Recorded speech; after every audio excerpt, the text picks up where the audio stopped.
ब्रज रस मान सरोवर, भक्ति शतक यह मोर।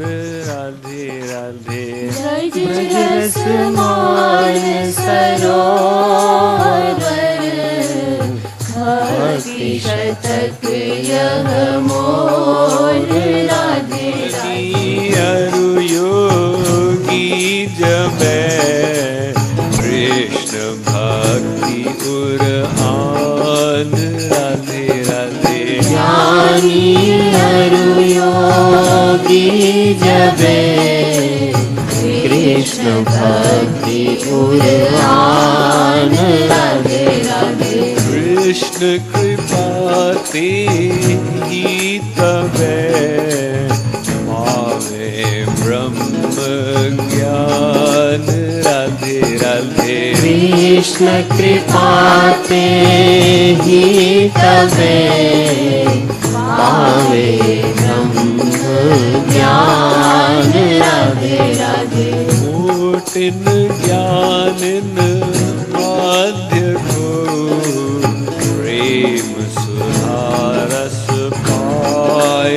राधे राधे। कोटिन ज्ञानिन मध्य को, प्रेम सुधा रस पाय। राधे राधे। जिमि सनकादि शुकादि मन, ब्रज रस रहे डुबाय। राधे राधे। जिमि सनकादि सुखादि मन, ब्रज रस रहे डुबाय। राधे राधे। ये जो माया है, इसकी एक परिभाषा वही चतुश्लोकी भागवत में भगवान ने ब्रह्मा जी को दी थी। परिभाषा ये दी थी, ऋतेर्थम यत् प्रतीयेत न प्रतीयेत चात्मनि, तद विद्यादात्मनो मायाम यथा भासो यथा तमः। उन्होंने कहा ये माया क्या है, इसकी प्रतीति मेरे बिना ही होती है, लेकिन मेरे बिना इसकी प्रतीति नहीं हो सकती। देखिए क्या शब्दों का जाल है। इसकी प्रतीति मेरे बिना ही होती, लेकिन मेरे बिना इसकी प्रतीति हो ही नहीं सकती। इसका मतलब क्या, मेरे बिना यानी माया तब हावी होगी जब हम भगवान से विमुख होंगे। भगवान को भूलने के कारण ही तो माया ने दबोचा हमको। तो भगवान के बिना, जो भगवान के साथ है, उसके ऊपर तो माया हावी नहीं होगी। भगवान के बिना ही ये माया हावी होगी। लेकिन माया को शक्ति देने वाले कौन है? भगवान ही तो है। तो बिना भगवान के ये माया क्या अनुभव कराएगी? तो माया की प्रतीति भगवान से ही होती, तो बिना भगवान के हो ही नहीं सकती। अगर भगवान शक्ति नहीं देंगे तो कैसे होगा? लेकिन वो होती है बिना भगवान के ही, यानी जब भगवान से कोई विमुख होता। यह समझे जैसे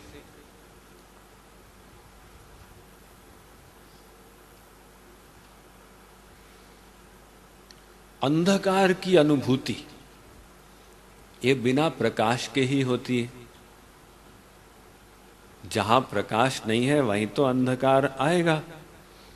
लेकिन वो अंधकार को आप देखते कैसे हैं? अपनी आंखों के प्रकाश से देखते हैं। तो बिना वो प्रकाश के आप अंधकार को देख ही नहीं सकते। लेकिन अंधकार को तभी अनुभव करते हैं जहां प्रकाश नहीं होता। तो ऐसे ये माया भी है। तो इसीलिए माया हावी है, क्योंकि हम बिना भगवान के हैं, हम भगवान से विमुख हैं। लेकिन याद रखें कि बिना भगवान के माया हावी नहीं हो सकती। यानी बिना भगवान की शक्ति के। तो क्योंकि ये भगवान की शक्ति है, ये बिना उनकी कृपा के नहीं जाएगी, इसीलिए उनकी कृपा जो है वो अनिवार्य है। तो भगवान की कृपा कैसे होगी, कृपालु जी महाराज फिर बताने जा रहे हैं। कहते मन को भगवान में लगाओ। देखिए 3 चीजें हैं, एक कृपा, एक न्याय, एक अन्याय। न्याय क्या है? हमने जो किया भगवान ने नोट किया और उसका फल दे दिया, ये न्याय है। जैसे एक व्यक्ति, उसने दिन भर फैक्ट्री में काम किया और शाम को उसको अपना वेतन मिल गया 100 रुपए के, टेम्पररी लेबर, ये न्याय हो गया। अन्याय क्या है? उसने दिन भर काम तो किया, लेकिन जब वेतन देने की बात आई तो मालिक ने कहा जाओ जाओ, नहीं मिलेगा, तुमने ठीक से नहीं किया, ये अन्याय कर दिया। और दूसरी होती है कृपा। कृपा में क्या होता है? वो उसने कुछ भी नहीं किया, उसने कहा बाबूजी वो घर में बीमारी है, वो पत्नी बीमार है, कुछ मिल सकता है। मालिक ने कहा अच्छा लो 10,000 रुपए, ये उसने कृपा कर दी। तो एक न्याय, एक अन्याय, एक कृपा।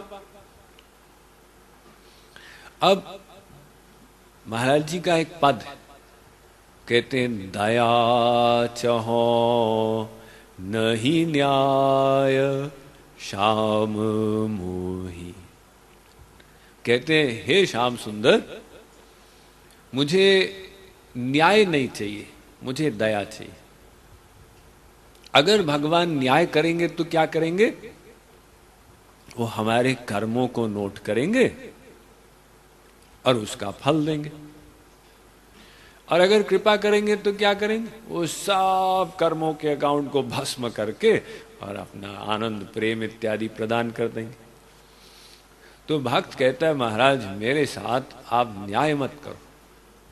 अगर आप न्याय करोगे मेरा कल्याण कभी नहीं होगा। मैंने तो अनंत जन्मों में अनंत पाप किए, अब अगर इसका हम हिसाब देने लग गए तो अनंत काल तक हम देते चले जाएंगे, कोई अंत नहीं होगा। तो अगर भगवान हमारे साथ न्याय करने लग गए, 10 जन्म पहले तुमने ये किया था, 100 जन्म पहले ये किया, तो हम तो भोगते चले जाएंगे। तो धृतराष्ट्र ने पूछा था ना श्री कृष्ण से कि महाराज मैंने क्या किया कि मैं बूढ़ा और मेरे 100 पुत्र, मेरे सामने उनका देहांत हो गया, मैं सबके दुखों को भोग रहा हूं, ऐसा मैंने कौन सा कर्म किया था, इतना बड़ा दुख। भगवान ने कहा धृतराष्ट्र इस जन्म में तुमने ऐसा कोई अपराध नहीं किया था, पिछले जन्म का याद है?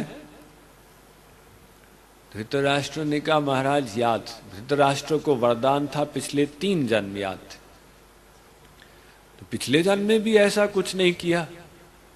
उसके पिछले जन्म का याद, उसका भी याद है, उसमें भी कुछ नहीं किया था।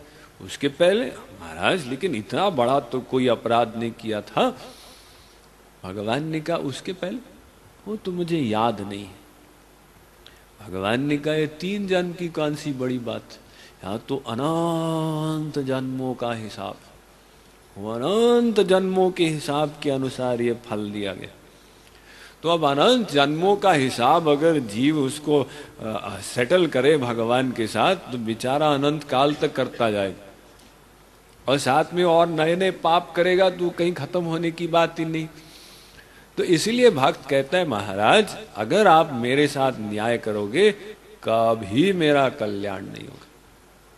और दूसरा आपका कानून है कृपा करने का। अब अन्याय भगवान के यहां होता ही नहीं, अन्याय तो संसार में होता।